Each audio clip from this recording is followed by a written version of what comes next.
Nokkurra milljarða króna tap blasir við fjármögnunarfyrirtækinu Lýsingu staðfesti Hæstiréttur dóm sem kveðinn var upp í héraði í morgun. Forstjóri Fjármálaeftirlitsins segir að fari svo verði eigendur Lýsingar að bæta eiginfjárstöðuna nokkra milljarða. Fjölskyldufyrirtæki Smákranar tók lánið sem dómurinn snýst fyrir 4 árum. Andvirði þess var notað til að kaupa lítinn krana sem notar var í Hörpu til að hífa gler og stál. Eigendur Smákrana biðu dómsins með eftirvæntingu héraðsdómi Reykjavíkur í morgun og fögnuðu sigri. Já, ég náttúrulega bara ákaflega glaður. Þetta svo niðurstaða sem við álitum að myndi verða ofan á. Ég get kannski farið að huga því að endurnýja tækjabúnaðinn minn. Kjarni þessa dómsmáls lítur að því hvort að fjármögnunar leigusamningurinn sem var deilt væri í eðli sínu lánssamningur eða leigusamningur. Héraðsdómur komst að þeirri niðurstöðu að lán væri að ræða. Af þessu leiðir þá að það óheimilt að verðtryggja slíka samninga með við gengi erlendra gjaldmiðla. Forráðamenn Lýsingar hafa ákveðið að áfrýja dómnum til Hæstaréttar.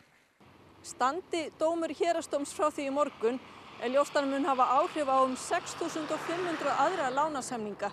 Upphæðirnar sem Lýsing myndi verða af nema milljörðum króna og það ljóst að það myndi hafa verulega áhrif á eiginfjárstöðu Lýsingar.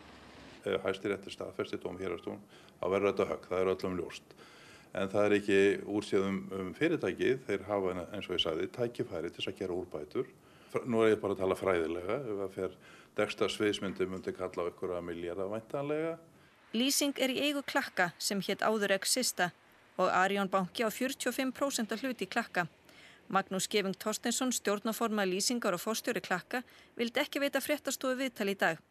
Eigendurnir þurfa að koma með nýtt fé inn í Lýsingu. Það eftir mig að spá nákvæmlega það hverju koma að því, en það eru kannski einhverju bankar sem hafa einhverja hagsmuna að gæta. Það hugsanlegt, eða einhverjir aðrir kröfuhafar. Landsbankinn tók yfir 2300 samninga SP fjármögnunar fyrir 800 fyrirtæki. Landsbankamenn fara nú yfir dóminn og munu líklega bíða niðurstöðu Hæstaréttar áður en ákveði verður með SP samningana. Afar ólíklegt sé að láti verði reyna á þá fyrir dómi.